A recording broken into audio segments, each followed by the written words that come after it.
Ndi nthawi yankhani kuchokera kuno ku MBC ndipo mauno muli ndine Phatso Tebulo. Poyamba anayi mitu yake. Chimanga cholemera matani oposa 4,000 achinyamula kudzera panjanji kuchokera ku nkhokwe yosungira chimanga ku Lilongwe kupita ku Balaka kuti akachigawe kwa anthu omwe akhudzidwa ndi njala. Mabungwe omwe si aboma kudzera mu bungwe la Civil Society Elections Integrity Forum arakufuna kuti kalembera wachisankho apitirire, ndipo gulu la atsogoleri a zipembedzo layamikira boma la President Chakwera kamba kudzipereka popititsa patsogolo miyoyo ya muzika za dziko lino.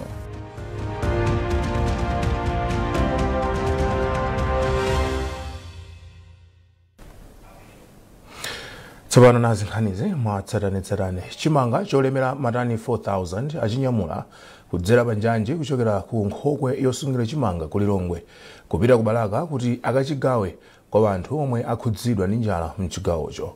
Mmodzi mwa akuluakulu ku bungwe la Dodma a Fayupi Mwafongo ati cholinga chawo ndi kufikira anthu onse omwe akhudzidwa ndi njala mdziko muno kumvuma. Beatrice Mwape wadza ndi ripoti.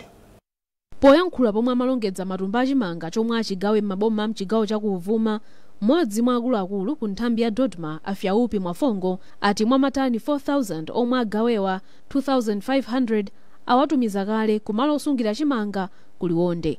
Amwafongo ati Dodma ndiyokonzeka kwambiri kuti ipereke chimanga kwa anthu omwe akhudzidwawa ndipo akugwiritsa ntchito njanji komanso galimoto kuti akafikire anthuwa mu nthawi yabwino. Iwo ati ndiokondwa ndi kukonzanso kwa njanji mdziko muno yomwe ati akunyamulirapo chimanga chochuluka pakamodzi chomwe chikumakafika mwamsanga ndipo zikuwathandiziranso kupulumutsa ndalama zochuluka. Chimanga chimenechi tikugwiritsa ntchito njira ziwiri kuti chikafikira anthu amenewa, kugwiritsa ntchito matraki amene ali kudzera pa nsewu, komanso tayambanso kugwiritsa ntchito train stima ya pantunda. Ndelero tili kukanengo kuno pamene stima ya pantunda ikunyamula chimanga chimenechi. Akaka ndi kachiwiri tikunyamula 4,000 metric tons. Trip yoyamba tabisakale ku Liwonde inakasisidwa pano paso akusisa china. Iyi ndi trip iso ina yachiwiri imene kunyamulanso chimanga chomwecho. Pakadali pano bungwe la NFRA lati likugwira ntchito bwino ndi a Dodma pofuna kuthana ndi vutoli. Mmodzi mwa akuluakulu ku NFRA a Cosmas Perekani atsimikiza kuti dziko lino lili ndi chimanga chokwanira ndipo ati akuchipereka kwa anthu kudzera ku Dodma komanso ku ADMAC. Chimangacho pakadali pano tili nacho chokwanira. Kuyambira Mei kufika Oktoba tinagula chimanga chokwana 83,000 metric tons. Pa 83,000 metric tons imeneyi tatulutsako 16,960 metric tons kuti Department of Disaster Management Affairs achigawe kwa Malawi, komanso tatulutsako 5,874 metric tons kuti chipite kwa ADMAC kuti chikathandizire pa price stabilization. Malinga ndi Dodma mwa mabanja pafupifupi 1.3 million omwe akhudzidwa ndi vuto la njala, nthambiyi yafikira kale mabanja 1.1 million. Beatrice Mwape, MBC, Lilongwe. Unduna waona kuti pasamakhale kusiyana pakati pa amayi ndi abambo wati ukhazikitsa kampeni yolimbana ndi nkhanza kwa amayi komanso wana mawa lolemba pa sukulu ya Mpasa ku Phalombe. Kampeni yolimbana ndi nkhanza pakati pa amayi komanso atsikana iyamba lolemba pa 25 Novemba ndipo idzatha lachiwiri pa 10 December chaka chino. Zambiri mu lipoti la Trust Office. Kuchuluka kwa ngozi zogwa mwazizi zikamba kakusintha kwa nyengo, miliri ya matenda monga COVID-19 komanso kukula kwa umphawi ndi ena mwa mavuto omwe akuchititsa kuti amayi komanso atsikana ambiri akhale pa chiopsezo cha nkhanza. Malinga ndi ripoti la UNICEF, amayi 42 mwa amayi 100 aliwonse akumanapo ndi nkhanza m'moyo mwawo. Ndipo nduna yoona kuti pasakhale kusiyana pakati pa amayi komanso abambo a Jean Sendeza yati ili chiyembekezo choti ma 616 a kampeni yothana ndi nkhanza kwa amayi ndi atsikanawa athandiza kuchepetsa mchitidwe mdziko muno. Nkhani ya nkhanza imachitika ku Malawi kuno tonsefe ndife mboni, koma malamulo tili nawo. Malamulo othetsa nkhanza pakati pa amayi ndi atsikana. Koma kumene kwatsala tsopano ndikuti tonsefe tigwirane manja. Kugwirana manja kwake ndi kwa inu anzathu amene mumafalitsa mauthenga osiyanasiyana, komanso anzathu andale, komanso mafumu athu, komanso aliyense ngati Malawi.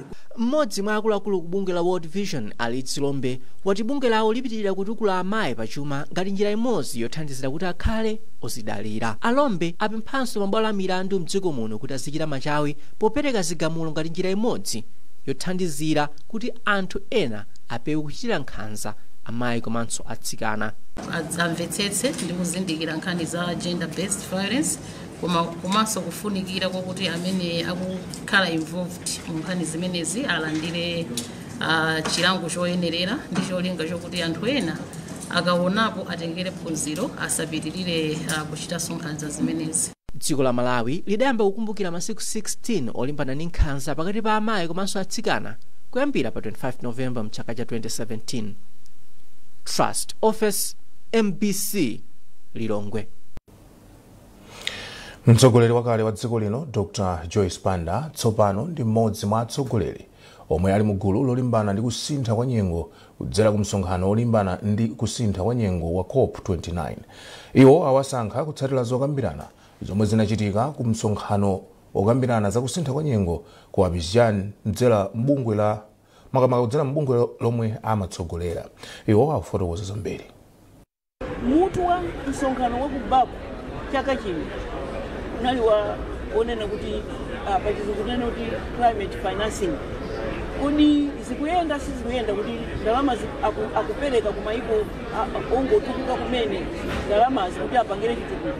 Ndiye kuyankhulana kwathu kwa panopo kwakhala kwa around climate financing. Argument yathu ya ENAF yonena kuti ndalama sizikufika developing world. Zikamafika zimabwera mochedwa. Makamaka from public sector ngati ndene kuti ya World Bank ya kapena tinene kuti UNDP zimachedwa ya UNEP.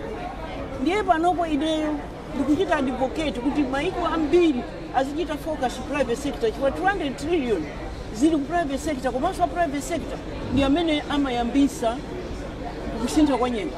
Ngasi opanga Coca-Cola kaya opanga nsalu kaya opanga kandi mowa kandi chani mafactory ma industry akulu ziko lonse lapansi ndi amene amachita ma emissions amene amayambisa kusintha kwa nyengo. Kotero makampani aja ndi amene ayenera kumapereka ndalama ku mayiko kuti azichita review. Ngati ku Malawi panopo 5 million people alibe chakudya ndiponso 650,000 anthu alibe nyumba zinagwa. Zimene kuyenera kuti kwina kwacha kuti ndalama ndi imene ndakhala ndikulingana nayo kunoko kuti anthu ndiponso ndikumva kuti akuofesi kwa zanye za imbame zachilengedwe anali konkuno. I'm just hoping kuti akumana ndi anthu amene wachifukwa panopo nkhani imene takamba kunoko 1 week yonse ndipo wiki ikwera ndi ndalama basi. Mabungwe omwe siaboma kudzera mabungwe lawo la Civil Society Elections Integrity Forum atakufuna kuti kalembera wachisankho apitirire komanso akuluakulu a bungwe la zachisankho la MEC apitirire kugwira ntchito zawo chifukwa analembedwa ntchito motsata malamulo. Akuluakulu a bungweli motsogozedwa ndi wapampando wake a Stanley Moyo anena izi muchikalata chomwe atulutsa ndipo achiwerenga kwa anthu lolemba makamaka olemba nkhani wa ku Blantyre. Iwo apemphanso anthu mdziko muno kuti asamanamizidwe ndi anthu andale kuti aziyambitse ziwawa chifukwa izi zingasokoneze mtendere omwe ulipo mdziko muno. Amoyo afotokoza. Uthenga umene ife tili nawo opita kwa Malawi ndionena kuti zambiri zimene anzathu azipani zotsutsa boma akuyankhula zikungofuna kusokoneza maganizo a anthu ovota amene ali kumidziko. Chifukwa pali zina zimene iwo adatenga nawo mbali poti izozo zichitike. Choyambirira kulembedwa kwa MEC chair Annabel Ntalimanja tikafufuza nkhani je imachokera ku court ku judiciary ikachoka ku judiciary kuti amasankha anthu amene aloyenera kuti akakhale pa mpando wa MEC chair ndipo maina aja amatumizidwa kwa president. Akatumizidwa kwa president amavuzaso zipani zonse ndalandira maina awa. Maina amenewa akufunika kuti mmodzi mwayo atengedwe apite kuti akakhale MEC chair. Ndipo akamaliza zimenezozo akavomerezana amapita maina aja ku parliament. Ku parliament lumene amachita approve kuti ndizona adi uya kuzakhala MEC chair. Ndiye muthe kuyang'ana process yo ngati yonseyo inayenda popanda wina otsutsapo. Lero ndiye tikunena kuti nkhani imeneyo siyo yenera. komanso chaka zonse zapita zisapachitika zisankho zosiyanasiyana za ma-by-elections. Ma-by-elections amayendesa ndi anabedwa mtalimanja yemweyo. Kodi chifukwa chani iwo nthawi imene chasananene kuti mayi watu achoke pampandopa? Akunena lero chifukwa chachani? Chachiwiri, tikuyang'ananso za Chief Executive Officer, bwana wamkulu wa MEC, amene amayang'ana za secretariat yonse. Iyeyo oti wadanipedwa ndi ma-commissioners. Ndipo ma-commissioners ndi anthu amene amachokera nzipani zosiyanasiyana.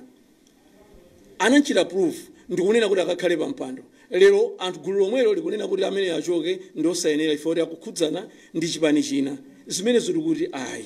Ngati akufuna kuchosa anthu amenewo, ayendesenso dongosolo lomwe lija limene adamulembera ntchito kuti anchose ntchito. Chinthu china chimene tikufuna kunenapo ndi machine asystematic amene makina amene wawo akuanenawa ndi makina oti anthu onse azipani zonse nthumwi za zipani zonse zidakhalapo misonkhano yosiyanasiyana zayenda mwina kunyanja konseko kumazungulira kumakuzana za zimenezo. Komanso ena adatengera kunja maiko akunja kukakhala nawo kunja kuja kukaonanso kuti machine amayenda bwanji. Nkubwera kuno kuzavomeza kuti ife tikhoza kugula boma ndikuyamba process yogula zinthu zija kubwera nazo. Lero akunena kuti machine amene wandobera mavoti. Kodi zimene zazidziwa liti? Chomalizira tikunena za zipolowe zimene zikuchitika Malawi muno.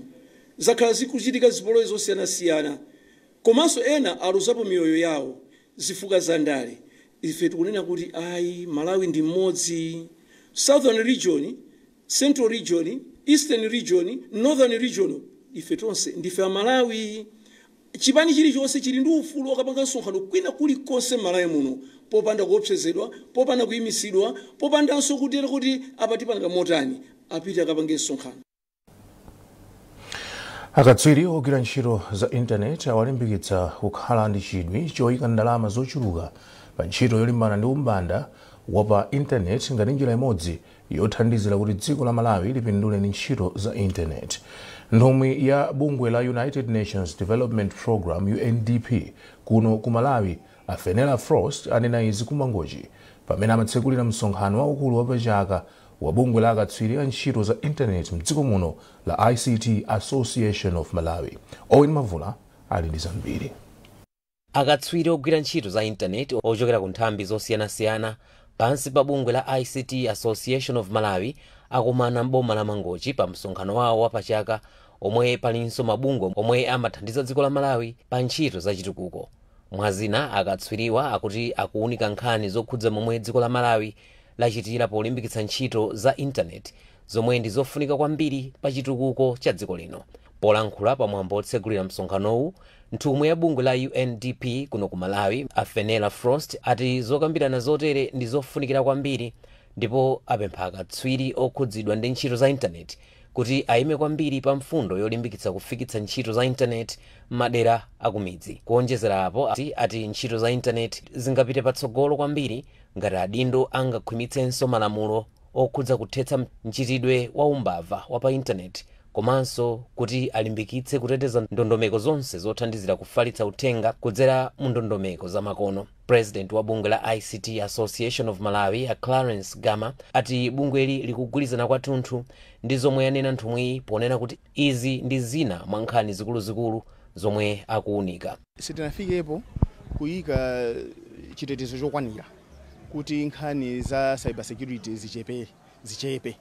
Koma ndimafuna nene kuti chinthu chimene tikuchepera kwambiri ndikuyika olo ndikumakhala tikukamba nkhani ya umbava umenewu pa leadership level. Atsogoleri athu azikhala akukambirana kuti kodi tingaliteteze bwanji dziko lathu ku umbava umene umachitika pa internet. Titati tikamba kupanga zimenezozo tithandiza kuti aliyense athe kutengapo mbali yake kumateteza dzikoli. Koma pamene tili pano chimene tikusowa kwambiri ndicho kuti nkhani ya cyber security si kufika pa tsogolo mdziko mwathu muno, si kufika pa tsogolo makampani athu. Msonkhanowu aukonza pamutu olimbikitsa ukadaulo wa ntchito za internet, kuteteza ntchito za internet komanso kulimbikitsa ntchito za internet pakati pa anthu ochuluka mdziko muno. Owen Mavula, MBC, Mangochi. Nkhani zizi kuchokera kuno ku MBC ndipo mauno muli ndine Mphatso Tebulo. Bwanji tuonenso mitu yake. Chimanga cholemera matani oposa 4,000 achinyamula kudzera pa njanji kuchokera ku nkhokwe yosungira chimanga ku Lilongwe kupita ku Balaka kuti akachigawe kwa anthu omwe akhudzidwa ndi njala. Mabungwe omwe si aboma kudzera mu bungwe la Civil Society Elections Integrity Forum akufuna kuti kalembera wachisankho apitirire, ndipo gulu la atsogoleri a zipembedzo layamikira boma la President Chakwera kamba kudzipereka popititsa patsogolo miyoyo ya muzika za dziko lino.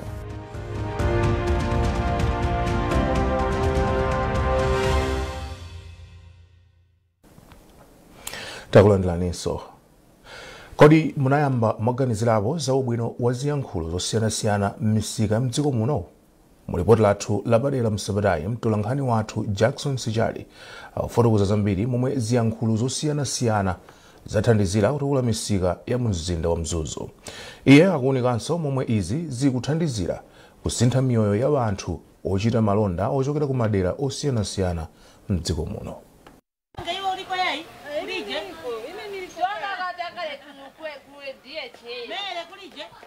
Uwu ndi msika wa Freedom Square omwe umadziwika bwino ndi dzina loti Taifa mu mzinda wa Mzuzu. Msikawu unakhazikitsidwa mchaka cha 1997 pomwe ena ochita malonda anathamangitsidwa mu msika waukulu wa mu mzindawu.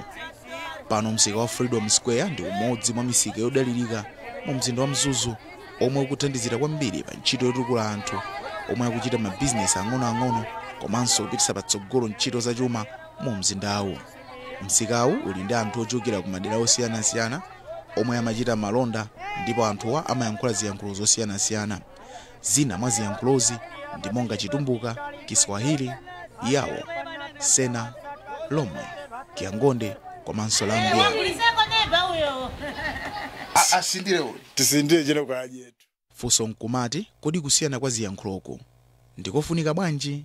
Martha Ntakoma ndi mmodzi mwa anthu ochita malonda mu msikawu, ndipo akufotokoza kufunika kokhala ndi anthu ochokera ku madera osiyanasiyana omwe akuyankhula ziyankhulo zosiyanasiyana. Timaona anzathu ajamene amapangira business kuti anzathu kani customer akafika pa shop amamulandira chonche andife kumala kuja tupelera pali ndene fiso timazabera ko ma style awo akumene kuja kuti okhenga tikuno ku Tanzania amatere customer akafika pa shop mpaka mapeza kuti customer jo ngati samafuna kugula chinthu amapeza kuti buru kugula chinthu. Potirapo ndemanga pa zomwe Ntakoma anayankhula naye mtsikana ochokera ku Chitipa Mese Msukwa akuti anaganiza zotsegula shop ku msikawo kamba kuti samafuna kuti adzikhala moyo odalira, ndipo pakali pano akutha kupeza zofunikira pa moyo wake. Chomwe chinandipangisa kuti ndiyambe business chifukwa chakuti zinthu momwe zilili masiku ano zinthu zovuta, chifukwa ndi amayanga sangakwanise zonse kundipangira pawo okha. Ndiye nawo zoti kapena ndipaseko capital ndipange business kuti zina ndizizipangiza pa ine ndekha. Wapampando wa msika wa Freedom Square Alifa Saidi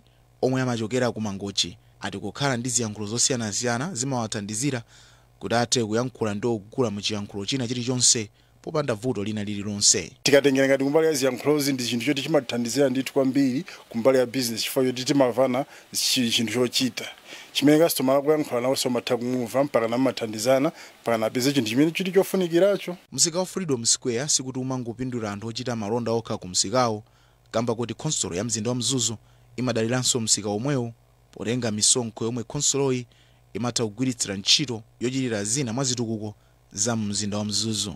McDonald Gondwe ndi mneneri wa konsolo ya Mzuzu ndipo akufotokoza zambiri. Kote ukafuna chinthu ku Taifa Market suka khala ngati mulendo chifukwa achewa ukapeza, atumbuka ukapeza, ayawo anzathu ku Tanzania ukapeza, even anzathu ku Rwanda ukapeza mu Taifa Market, even azungu amene zimene zitanthauza kuti anthu akutha kumvana bwinobwino and business kumatheka bwinobwino. Pankhani yothandiza kukweza ntchito za malonda pakati pa ochita malonda mu mzindawu, Gondwe ati konsoloyi ipitiriza kumanga misewu mkatikati mwa mzinda wa Mzuzu ndi cholinga choti mayendedwe asamavute ponyamula katundu maka pomwe nyengo ya dzinja yayandikira. Boma la Malawi lili ndi malingaliro oyambitsa chiyankhulo cha Kiswahili msukulu za mdziko muno, kamba kuti izi ndi zofunika kwambiri pa ntchito za malonda maka pakati pa ochita malonda mdziko muno ndi maiko ena. Sami Simkonda ndi mphunzitsi woona za chiyankhulo pa sukulu ya ukachenjede ya Livingstonia komanso othandizira phunziro ngati lomweli pa sukulu ya ukachenjede ya Mzuzu, ndipo iye akufotokoza zambiri maka pa ubwino okhazikitsa chiyankhulochi. Ku dziko ngati Malawi Chiswahili ndi chilankhulo chofunikira kwambiri kuti tikhale ndi kuthekera kolankhula zilankhulo zingapo zimene ndizodziwika bwino kwambiri muno mu Africa. Kudziwa kulankhula zilankhulo zochulukirapo zimene ndizodziwika kwambiri muno mu Africa kukhoza kuthandizira ku nkhani za malonda kwambiri. Ino mukhulupirira mugwirizana nani kunena kuti bungwe la African Union panopa lidavomereza Chiswahili ngati chimodzi mwa zilankhulo zimene ndi zoti zizilankhulidwa muno mu Africa. Choncho ife Malawi kudziwa chilankhulo cha Chiswahili kuti thandiza kunena kuti tikathe kulumikizana bwino ndi anzathu aku Tanzania yomwe ndi njira yathu yokafikira ku nyanja ya mchere ya Indian Ocean kuti tikathe kupanga malonda ndi abale athu kapena anzathu aku Tanzania umeneko. Komanso mugwirizana kunena kuti pakati pa Malawi yapanga import komanso yapanga export katundu kupita ku Kenya komanso kuchokera ku Kenya. Komanso Kenya ndi dziko limene limalankhula chilankhulo cha Chiswahili. Kazembe wa dziko la Tanzania kuno ku Malawi Agnes Richard Kayola anati kuyambitsa chiyankhulo cha Kiswahili kutha kuthandiza kubweretsa umodzi pakati pa anthu ochita malonda maiko awiriwa. Kwamba Kiswahili kinaongewa na watu wengi duniani. Chiyankhulo cha Kiswahili chimayankhulidwa ndi maiko angapo muno mu Africa. Kotero kuyambisa chiyankhulo chizitha kuthandiza kubweretsa anthu pamodzi maka omwe amachita malonda pakati pa maiko a Malawi ndi Tanzania. Tunategemea kwamba kuendelea kuwepo na watu wengi ambao watajifunza Kiswahili. Mzinda wa Mzuzu ndi umodzi mwa mizinda yomwe ikukwera kwambiri pachuma, ndipo mzindawo uli ndi anthu oposa 200,000 malingana ndi kafukufuku wa bungwe loona zakalembera la National Statistical Office. Tisindire chino kwa ajetu. Jackson Sechali, MBC, Mzuzu. Bungwe la Malawi okhala mdziko muno komanso kunja lotchedwa Patriots mogwirizana ndi mabungwe a Rotary ndi Lions Club ati ndi chikhumbokhumbo chawo kuonetsetsa kuti zipatala mdziko muno zili ndi mankhwala ndi zipangizo zokwanira. Mkulu wa bungwe la Patriots Akamuzu Chiwambo anena izi pamwambo omwe mabungwewa amapereka katundu osiyanasiyana ku chipatala cha mishoni cha Likuni mu mzinda wa Lilongwe. Achiwambo analinso ndi udindo wa wina aliyense wakufuna kwabwino kuonetsetsa kuti mzipatala muli mankhwala ndi zipangizo zoyenerera.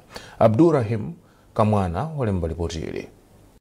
Katundu wa ndalama zokwana 1.2 billion kwacha amupereka pa chipatalachi athandizira kuti ntchito zothandiza odwala pa chipatalachi ziyende bwino. Pamwambo opereka katunduyi wapa mpando wa bungwe la Patriots Malawi Akamuzu Chiwambo apempha anthu ogwira ntchito pa chipatalachi kuti asamale pogwiritsa ntchito katunduyi pakuti cholinga chake ndi kuthandiza Malawi onse.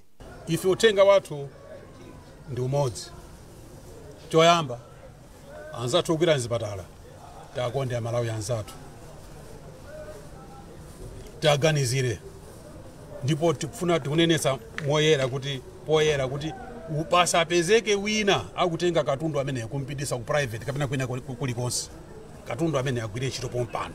Mlangizi wankulu wa mpingo wa Katolika mu Archdiocese ya Lilongwe Deusdedit Kanyambo anayamika bungweli ndipo ati chithandizochi chipeputsa komanso kusintha kagwiridwe kwa ntchito pa chipatalachi. Ifeyo ngati chipatala tudziwa kuti chipatala chakhachi kubana ndi mavuto ambiri ndipo iwopo bwera andi wino kuti ndi zaulere atithandiza mwaulere.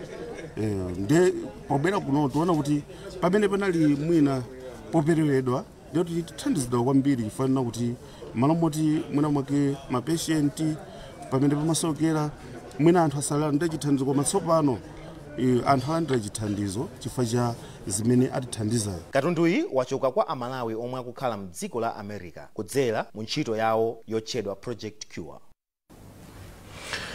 Boma lalangiza kampani yomwe imayang'anira za msika wa masheya ya Malawi Stock Exchange kuti ipeze njira zophunzitsa anthu omwe msika wa za masheya umayendera kuti anthu adzitha kugula ndi kugulitsa masheya m'makampani.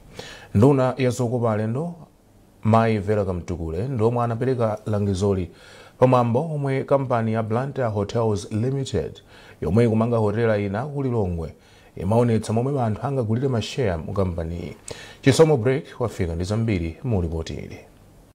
Kampani ya Blantyre Hotels yomwe imayang'anira Blantyre Riles ikumanga hotela ina ku Lilongwe yotchedwa Lilongwe Riles. Hotelayi izakhala ndi zipinda zogona alendo 180 ndipo ndi ndalama zoposa 80 billion kwacha. pamene ntchito yomanga hotelayi ikuyembekezeka kutha chaka chamawa. eni hotelayi akufotokozera anthu zomwe angachite kuti agule umwini kapena kuti masheya mu hotelayi. Wapampando wa kampaniyi Avizenge Kumwenda ati kugula masheya kuli ndi ubwino ochuluka. Potengapo umwini phindu lake ndona kuti umalandira chongola zanja chomwe amati dividend, umalandira nawo phindu lomwe mahotelo amapeza nawenso umatengako mbali. Chinanso chenera kuti mulingo wa investment yako imakula. Ukhoza kupanga invest yesere kaya 1 million kwacha pokutha zaka ziwiri zitatu zinayi ndrama yako ija sikhalanso 1 million kwacha ya imaberekana kukhala mwina 2 million or kuposera apopo. Ndiye njira imene iyi tikusandira ndondomeko za Malawi Stock Exchange komanso makamaka tikupereka mwayi kwa anthu makampani anthu ena aliwonse kuti apezepo umwini pogula mashares mu kampani ya Blantyre Hotels. Ndipo mawu ake nduna ya zokopa alendo Mai Vera Kamtukule inati kampani yomwe imayang'anira misika ya masheya ya Malawi Stock Exchange ikuyenera kuchirimika kuphunzitsa anthu momwe angachitire kuti agule masheya komanso kugulitsa. Nthawi zambiri makhati kusadziwa kumene kumatipweteka kuti munthu ndi ndalama ina yake ulomwe alimi kumidzi kwa makhoti andika ndalama ina yake kuti afuna kusunga ku banki akhoza tenga ndalama manager ndi kuyipanga kugula mashares m'makampani kuti makhati tisakudziwa. Ndiye kwa ineyo chandisangasaonera kuti panopa achitsegula chinthu chonena kuti amalawi eni yake akhale ndi danga loti agule mashares mmene mwazikhala ndi chinthu chosangalatsa kuti inetu hotel yakutiyo muli mashares anga mmene mukumaziona ndalama zawo azikukula.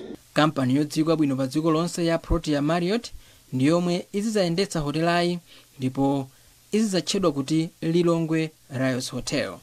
Chisomo Break, MBC, Blantyre. Gulu la atsogoleri a zipembedzo layamikira boma la President Chakwera kamba kudzipereka popititsa patsogolo miyoyo ya mzika za dziko lino. Wapampando wa gululi Muhammad Chidamba athokoza mtsogoleri wa dziko lino kamba kukhazikitsa ntchito zachitukuko zomwe ndikuphatikizapo kukonzanso misewu m'madera osiyanasiyana. Iwo ayankhula izi mu mzinda wa Lilongwe atakumana ndi mkulu woona zachipembedzo mchipani cha Malawi Congress Ani Chibwana. Mtolankhani wathu Emmanuel Chimutu walemba ripotili lomwe akuwerenga ndi Helix Manemba. Gulu lakulu azipembedzo omwe akuyimirira magulu azipembedzo zosiyanasiyana m'dziko muno atsimikiza kudzipereka kwawo pogwira ntchito limodzi ndi boma la President Chakwera poonetsetsa kuti dziko la Malawi likutukuka. Wapampando wa gulu la atsogoleri azipembedzowa Muhammad Chidamba anati chidwi chomwe boma layika pa ntchito zachitukuko ndi chomwe chawapangitsa kuyima pambuyo pa mtsogoleriyu. Dr. Lazarus Makafe Chakwera ndi mbusa komanso ifeyo ndi azipembedzo. Ndipo tidaona kuti ndi chabwino ifeyo tikhale pambuyo pa mbusa nzathuyu pompanga kuti akhoze zinthu zina ndi zina zimene taziona kale kuti zayamba kukhozedwa ngakhale wayenda zipinjo zosiyanasiyana. Mkulu woona zazipembedzo mu chipani cha Malawi Congress Ani Chibwana watsindika kufunika kwa atsogoleri azipembedzo popititsa patsogolo chitukuko cha dziko lino. Ndipo iwo ati boma la MCP lipitiriza ntchito zachitukuko zosiyanasiyana zomwe zili zopindulira Malawi osauka. Malawi muno tikhoza kunena kuti wina aliyense amene ali ndi maso akuona amene alibe sanja akuona kuti Achakwera kupanga chitukuko pena paliponse. Tikakamba za misewu mulapita mtauni mukhoza kusokera. Mukapita kamupita kumpoto kamupita kumwera paliponse pali misewu. A president akupereka zitukuko mosasankha pena paliponse ayi. Akupereka zitukuko mosaonera mtundu wa anthu. Pena paliponse akugwira ntchito yopambana Dr. Lazarus Chakwera. Ndipo gulu la atsogoleri azipembedzoli lati likuona kuti kugwira ntchito limodzi ndi boma kuthandiza kubweretsa umodzi komanso kuthana ndi mavuto omwe anthu m'madera osiyanasiyana akukumana nawo. Tsopano munkhani za masewero, Silver Strikers yalepherana ndi FCB Nyasa Big Bullets posagulitsana chigoli m'masewero omwe ndachibwereza mu mpikisano wa Super League omwe anali pa bwalo la Silver mu mzinda wa Lilongwe. Tsopano Silver ikutsogola ndi mapoint 58, Wanderers ikutsogola pa namba 2 ndi mapoint 53, pamene Bullets ili pa namba 3 ndi mapoint 45. Osewa asewera masewero 26. Pomulooka wafika ndi ripoti.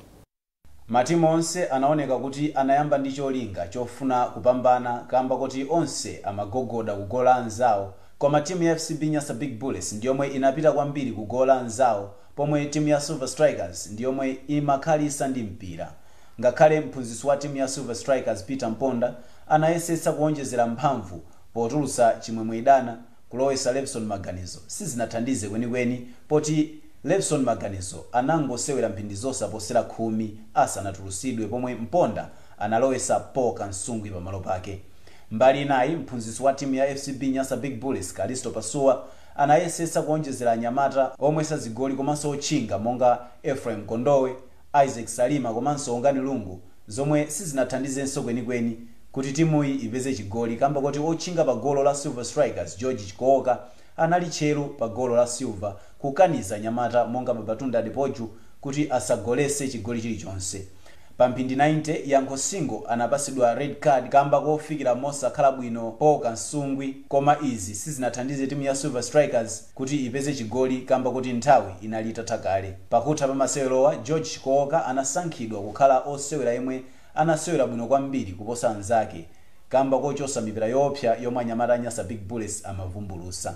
Masewero ena timu ya Moyale Barracks yapambana ndi asilikali anzawo Akamuzu Barracks zigoli 2-0 zomwe anagolesa Prince Phiri pa mphindi 52 komanso Luke Chima pa mphindi 72.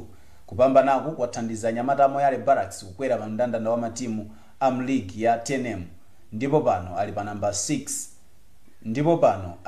namba 6 ndi mapointi okwana 39 pamwamba pa Craig, Karonga United, Mafco komanso Kamuzu Barracks. Paul Mlowoka, MBC Lilongwe.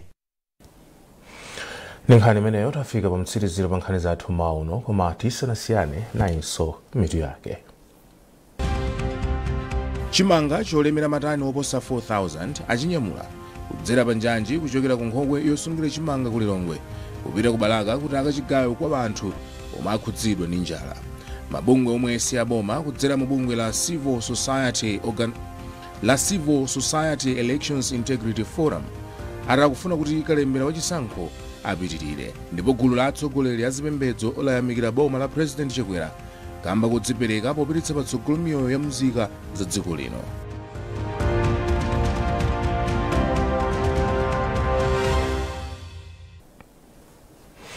Pezani nkhanizi ndi zina zambiri popita pa mbc.mw kapena MBC Digital pa Facebook, Instagram komanso X. Munali ndine Mphatso Tebulo, mwakoma nonse.